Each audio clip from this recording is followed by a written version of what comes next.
Hi there guys, and welcome to the latest episode of the Cryptoverse, your regular dose of news and commentary on Bitcoin, cryptocurrencies and blockchains. My name is Chris Coney, I am the host of the Cryptoverse and the founder of cryptoversity.com, which is the online school where you set the price to learn about Bitcoin, cryptocurrencies and blockchains. And you can find out more at cryptoversity.com. If you go to the podcast page on Cryptoversity, you can subscribe and have the podcast fed to you on a daily basis on iTunes, Stitcher, Google Play, YouTube, or Steemit. And to support the Cryptoverse, please click through to Steemit, vote for this episode, or make a contribution directly by tipping us some Bitcoin using the address on the podcast page. Let us begin the day, as we always do, this Friday, the 12th of August, with a roundup of the markets, according to coinmarketcap.com. If you ever want to look at the markets yourself, this is where I get the information from. So this is an aggregation of all the different coins, and I usually look at the top 10, sometimes the top 20, but other than that, I let all the others just mill around on their own. And we're still at the point now where double-digit gains are sort of still happening. But I'm pleased to say today the top 10 doesn't have any double-digit moves either way. We do have some big moves, which I will call out to you. Let's see what we've got. The first thing I'll comment on is the situation with the two Ethereums. And they're still poles apart. They're still about $800 million difference in market cap, with Ethereum Core being $990 million and Ethereum Classic being $157 million. They've both gained in value today. Ethereum Classic by 3%, Ethereum Core by 1.3%. So the Ethereum Classic has closed the gap a little bit by gaining more. Let's see what else we've got here. Steem has dropped to the fifth most capitalized coin because of a 5.7% drop in the price in the last 24 hours. That's another decent sized drop for Steem. So it seems to be on a serious downtrend right now. We had several days of double-digit losses, and now 5% is quite a lot for a $165 million market cap coin. This is right down from, what did I say yesterday? It reached 404 million, and then it was hovering around 300 million, and now it's nearly half that. So maybe it's finding an equilibrium after the massive rise when it first shot up. Dash has gained 5% today. Now, I say it like that because I keep banging on about this, but I call Dash the dark horse for a very valid reason. And it is just the coin that's not making a lot of noise, that is one of the most sound in terms of its sustainability and all the rest of it. And for it to gain, it's now up to 74 million. I mean, Dash I don't see it now these days, in the last few months, it doesn't have any major devaluations. It has these, small days of up and down, up and down, up and down. But actually, if you look at the graph on CoinMarketCap, actually, let me click on this, because I own very little Dash. I maybe own about $100 worth. So full disclosure on that. I'm not trying to pump the price and use my influence. But let's see here. From December of last year, of 2015, it's been on a very steady increase. So we've got price plotted against market cap. And actually, it took a peak on the 23rd of May. It took a bit of a dive. So 23rd of May, we were talking about Dash being worth, it's pricing it in Bitcoin here, but it's saying a Dash was worth 0.018 Bitcoin, and the Dash network was worth, 52 million? And actually, that's lower than it is now. So today we just said it was worth 75 million, and since the beginning of July, okay, I said it was the last few months, but it's like the last 2 months, that Dash has been on a very steep uptrend. And if you check out the Dash forums and look at their plans, they're doing some good things. And the fact that Amanda B. Johnson canned her YouTube show, The Daily Decrypt, in order to work exclusively for the Dash blockchain, I mean, that says a lot. I think she and I have the same understanding about where Dash is going. Anyway, I'm not going to bang on about Dash. I'm not a salesman for Dash. I just really, really like it. All right, the old NEM coin, which is probably I said when I first discovered NEM, it takes a lot of leaves out of Dash's book in terms of its governance and the way it works on a two-tier system. And yeah, look into it yourself. But the thing about CoinMarketCap is you can link through to any one of these coins, go to their websites, learn about them. The point is that NEM is there at $55 million market cap, and it gained 8% in the last 24 hours. Pretty good. And now when we go into the top 20, we have a lot of red going on. Where's that Swiss coin? Oh, I bet it's, I bet that was an error yesterday. When it said it gained 1,000%. Okay, I think it was an error. Because now it's down 38th position. And the price movement, it says it's only moved 0.37%. So that's not enough to correct 1,000% increase. So I think that was a technical glitch. I was willing to entertain the possibility that it was correct, but I knew it wouldn't maintain that price because there's just too much of an incentive for traders to cash in on 1,000% gain in a day. You know what I mean? Anyway, let's have a quick look at the Bitcoin price chart, see where that's heading. It's still going sideways, small candles, still sat tickling the $600 mark. As of right now, according to the Bitstamp price on bitcoinwisdom.com, the price of a Bitcoin is $587.10. And the overall movements in Bitcoin in the last several days has been less than 1%. Yeah, well, we'll give or take between 1% and 2% up or down for the last 3 or 4 days. And yeah, it's in quite a tight range right now. The bottom of it being like $578 and then the top being $600. It's not managed to close above that since the big drop of the 2nd of August. Jeez, that's not that long ago. That's only just over a week ago. It seems like because so much happens in the old Cryptoverse, it seems like a long time has passed, even though it's just a lot of activity, right? All right, I have 2 articles for you today. One is a sort of a problem article, if you like. One is what I would suggest is a solution article. I've been doing a lot of coverage on the old Bitfinex situation, not just because it's sensational news, but because it's these times when we work out the fundamental pillars of how the Cryptoverse is going to work. Yeah, we're figuring out what works and what doesn't work. So the fact that it was Bitfinex specifically that failed, that doesn't matter. What's more interesting to me are the philosophical underpinnings of, what was it at a fundamental level? What was the root cause of the problem? Was it their business model? Was it the way they handled security? Was it the jurisdiction they were based in? Did they get taken out by regulation? If so, what regulation? And all the answers to all of those questions help us evolve, in this case, the model of an exchange into one that will not make that mistake again, right? So, and the beauty of the Cryptoverse is that because it's got an open architecture, that's kind of one of the philosophical cornerstones. All the information is shared, so that the whole system, if something breaks, it kind of self-heals and self-evolves. So the next time someone starts an exchange, they already know not to copy what, say, Bitfinex did, because they know there's a flaw in that model, right?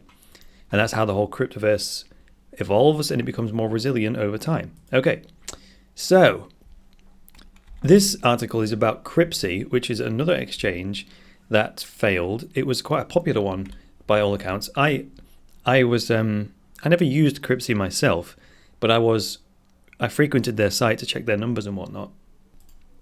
So let's give credit where credit is due. This is an article published by CoinDesk. It was published yesterday on the 11th of August, and it's another one by Stan Higgins. So credit to Stan Higgins for being the author of this article. So the article's title is Cryptsy CEO Stole Millions from the Exchange. A court receiver alleges. Okay, that's alleges. Keyword, guys. Alleges. So I thought initially when I read that headline, it was going to be an actual, what do you call it, when a court case comes to a resolution, whatever that is, the judgment. I thought it was going to be an actual judgment to say this is what the law found. The CEO stole millions. But this is just saying it's alleged by a court receiver, so that's not the same thing. Anyway, let's see what we got. It's not a very long article. So Cryptsy CEO Paul Vernon may have stole as much as $3.3 million from the now-defunct digital currency exchange and destroyed evidence of his illicit actions. That's according to a new court document from the ongoing class action suit that's filed against the troubled industry exec. A report from court-appointed receiver James Salah, published on the 2nd of August, details efforts to take control of assets tied to Cryptsy, most notably the digital currencies holdings sought by the exchange's former customers. Right, of course. So if they had money on deposit, they'll want that back if the exchange has it. And now the article goes on. The updates are the latest to follow Cryptsy's collapse in January, when, after months of growing issues, Vernon blamed the closure on a previously undisclosed hack. A previously undisclosed hack, eh? At the time, Vernon claimed as much as $10 million in customer liabilities. Okay, just a bit of interpretation. That means that the company or their user base had the ability to withdraw up to $10 million worth of crypto. So that's, if you're not into business and balance sheets and whatnot, that's because Cryptsy was the custodian of all those funds, it was technically the property of the company, but it goes down as a liability, meaning this company owes $10 million in crypto to its customers. And that's kind of the way it's done in accounting. So when it closed, if you looked at the balance sheet of that company, it would be like, these are our assets and these are our liabilities. And then even when they closed, they still owed the customers their funds, right? Because when you deposit something in a bank, then you have the right to demand its withdrawal, but you only have the right to do that. This is in most Western countries anyway. You no longer own the money when you deposit it in a bank. It becomes the bank's property, and then you have an IOU to say, on demand, if you demand of the bank to give you your money, they must give you it, right? But that's only and if they refuse, then you can take them to court. But they, by rights, have ownership over those funds when they have them on deposit. So, moving on, he later told CoinDesk that customers were misled in order to avoid a panic. Well, yeah, that's a thing that it's a judgment call that financial institutions have to make. Like, because if they let on that there's a security issue, for example, you could have like a bank run where all the customers run in and make withdrawals, and then the company just doesn't have enough, quote, cash on hand, if you like, to continue business, and it fails. And the trouble is, it's first come, first served. So usually the first person to hear about the bad news will withdraw their funds first, and they'll probably get it. But the longer that goes on, they'll get to a point where the company can't honor the withdrawals anymore, and maybe the last half of the customers, when they go to withdraw, they can't because there's no money left, right? That's kind of like a bank run. Anyway, so just to finish that off, to avoid a panic, to avoid that happening, they'll often downplay the severity of the situation until it's resolved to prevent a bank run, or in this case, an exchange run. So the article goes on, yet court documents that surfaced at the time revealed that Cryptsy's failure was predicted a month prior due to a lack of profit. Oh dear. That collapse ultimately sparked a class action lawsuit, and in April, a court approved an asset freeze that pushed the defunct exchange into receivership. Oh dear. And then receivership is where an external business consultant comes in, takes control of the company, and then starts to sell off their assets in order to pay off debts and stuff like that, right? So yeah, that's where the CEO would have lost control of the company because the courts would have taken it off him. So now that the receiver is that same person, is alleging millions of dollars worth of digital currency was taken from the exchange by Vernon over the course of its operation.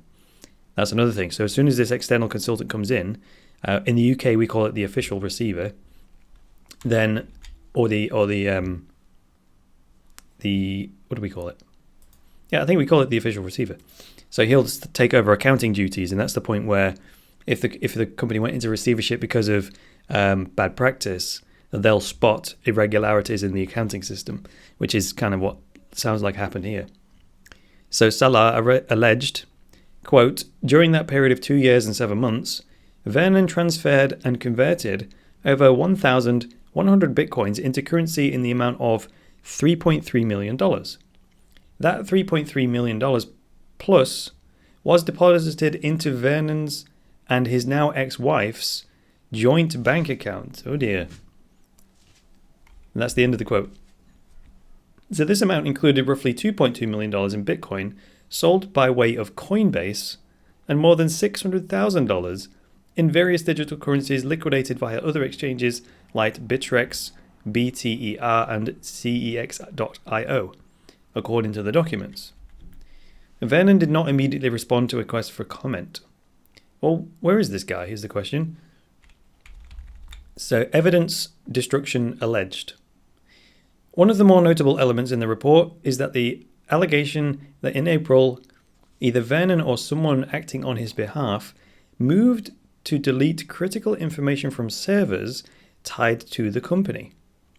Salah went on to write that, as a result of the destruction of evidence, the primary method for identifying how much certain customers are owed is now gone, a development that is impeding the reimbursement process.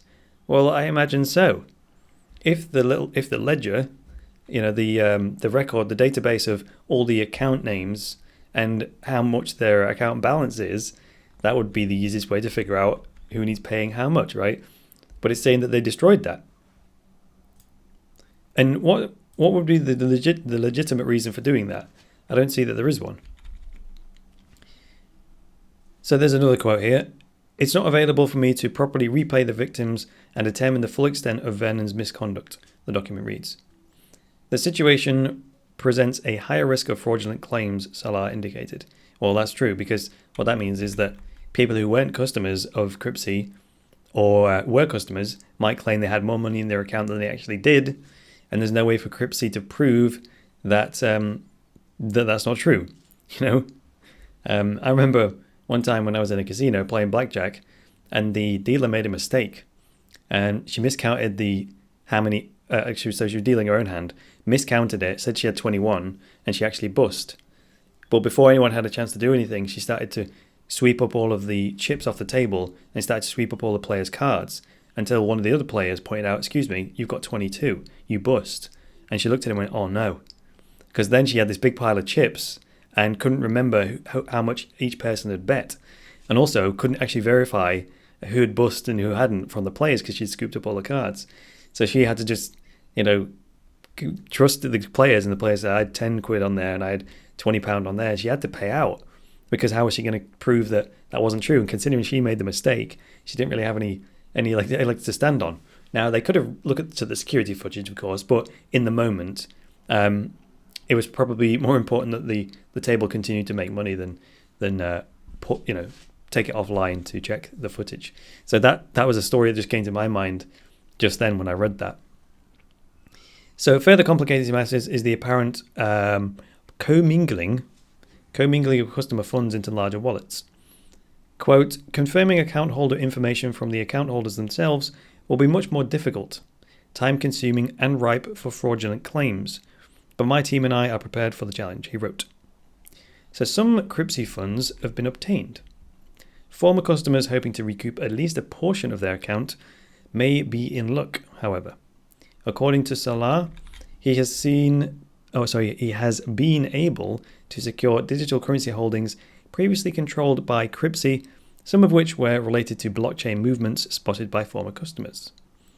In mid-April, funds previously held on Cryptsy were moved to Bittrex, and in the midst of these movements, Salah was reportedly alerted to the situation. Ultimately, Salah would go on to send a demand letter to Bittrex requesting that those funds be secured.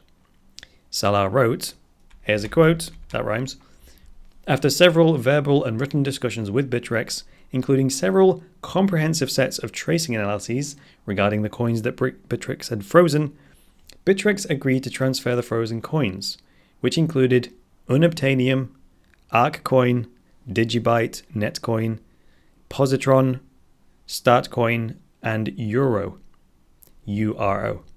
that were traceable back to Cryptsy to me. End of quote.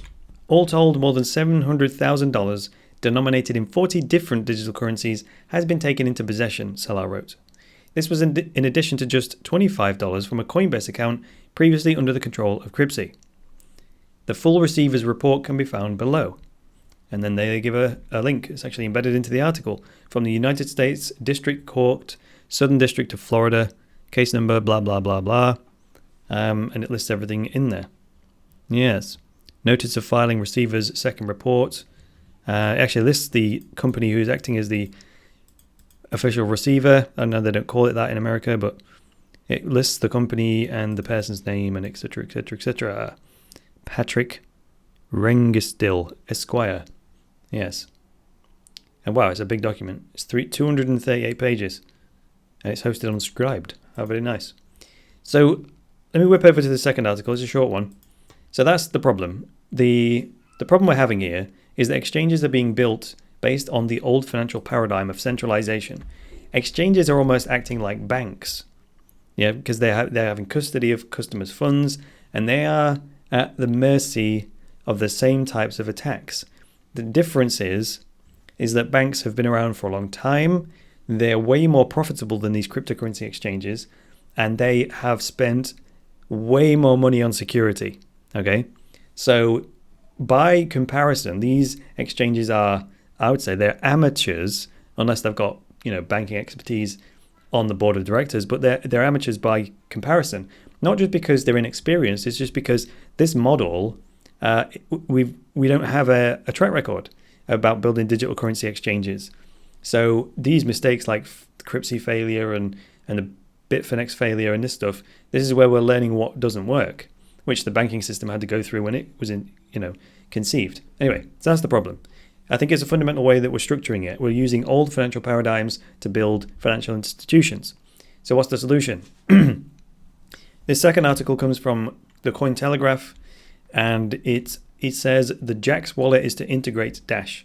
There's a good episode of Dash Detailed with Amanda B. Johnson, where she interviews the creator of the Jaxx wallet, and I highly recommend you check that out. It's a great episode. But let me whip through this with you. So it's Jaxx wallet to integrate Dash. Now, I'm not banging about Dash again. It's just that the Jaxx wallet is something that is making big moves towards solving these exchange problems. So the Jaxx wallet prepares to integrate with Dash over the next couple of days. Jaxx, a multi-coin, multi-platform wallet that supports cross-platform integration as well as a Shapeshift exchange integration. Anthony Di Liorio, CEO of Decentral, the company that makes Jaxx, announced via Reddit the coming integration. Quote, "For those of you who don't know, Dash will soon be integrated into Jaxx, our multi-token, multi-platform blockchain wallet. We've been working with some of the Dash team over the past while and expect to launch in the coming week. Fingers crossed." So there we go. This is the key thing about the Jaxx wallet. It's a multi-currency wallet that works across platforms. So instead of having your Ethereum wallet over here and this and that, the other, and having backup recovery keys for all of them, and oh my goodness, the Jaxx wallet will allow you to have one single recovery key, and that will unlock your own Jaxx wallet, which may have 5 or 6 different currencies in it. Now, granted, it only supports 4 or 5 right now, and they're just about to add Jaxx, but they're going to continue to add popular coins so that you can have everything in the Jaxx wallet. Now, I thought this was what the Moonstone wallet was supposed to do, but I'm not quite sure where that is in development. There was a lot of hype about it when it was announced, but I haven't seen much from it since then. So moving on, another step towards internet-wide. At present, Jaxx supports Bitcoin and Ethereum, as well as the DAO, rest in peace. Adding Dash to the mix would include 3 of the top cryptocurrencies, numbers 1, 2, and 7, in market cap, possibly the top 3 in terms of use and adoption. As Delorio explains, Jaxx will hopefully unify blockchain tech in a one-stop shop for people who at present need to explore many different options while seeking to use new coins with different devices. Quote, "Our goal with Jaxx is to create an interface to blockchain for the masses, kind of like what the browser did for the internet." Close quote. At present, Jaxx works across Android, tablets, mobile, iOS mobile, tablets, PC, Mac, and Linux desktop, as well as a browser extension for both Chrome and Firefox. So now that is how you get mass adoption. You have it on every platform possible, in every form factor possible. And finally, Dash is picking up gains in integration, possibly signaling a breakout soon. The upcoming Jaxx integration represents the second major news for Dash infrastructural development this week. Earlier this week, BlockPay debuted a multi-coin point of sale system which allows a merchant to take a variety of cryptocurrencies, including Dash, and convert them to local currency deposits in a bank account, allowing Dash to be accepted with the same ease as Bitcoin. In addition to its integration with Jaxx's multi-platform wallet, it will open doors to further gains and adoption of the currency. Now that sounds good, doesn't it? The point of sale system, so that if you are going to a foreign country, instead of exchanging it for the local currency, you could just take your Dash on your mobile device and then pay in Dash at the market or wherever you go, and that merchant then receives the money in their local currency. They don't have to worry about holding the Dash if they don't want to. They can do, but they don't have to. And then when you get back to your home country, you just carry on spending your Dash. You don't have to do any exchanges and stuff like that. It's only at the point of sale when the merchant wants to. So it doesn't actually mention it in this article, but what I wanted to say about the Jaxx wallet is that they're going to integrate an exchange. So you can do, I think it does actually. It says it's a shapeshift integration. So you can swap one coin for another right inside the wallet. And that would completely shortcut, sidestep, avoid any of these Cryptsy Bitfinex style losses, because the currencies, well, they even never leave your wallet, and then when you want to exchange them, it goes via shapeshift. It takes 2 seconds and comes back, so you always have custody of it, and it's only in the custody of shapeshift for a couple of seconds before it comes back again. So this is the way we're heading. And people who really get crypto, like this fellow who's founded Jaxx, who really get the fundamental and philosophical principles, are just building systems based on those principles from the ground up. And you can't say Cryptsy or Bitfinex or most of the exchanges are actually built on sound, decentralized, blockchain-based, anti-fragile philosophies. So there we go. It's just a shame that people use them. And the reason people use them is because they don't understand those fundamental philosophical underpinnings that make blockchain different. And that is why I founded Cryptoversity, because people are using these exchanges like Cryptsy and Bitfinex in good faith, but they just don't have the education to understand the danger they're putting themselves into. So that was the mission that I've undertook, which is to educate people so that they have the knowledge, the awareness, and then the freedom and they're empowered to make better decisions. So that's going to do it for today's edition of the Cryptoverse with me, Chris Coney. I'd like to thank you for listening today. Please go to the podcast page on Cryptoversity and subscribe on iTunes, Stitcher, Google Play, YouTube, or Steam It. And please support the Cryptoverse by going to Steam It, by clicking through to it from that page, upvoting this episode, or make a direct contribution by tipping us using the Bitcoin address on the podcast page. Until tomorrow, guys, my name's Chris Coney. Thank you for listening, and I'll see you in the next episode. So it's bye for now.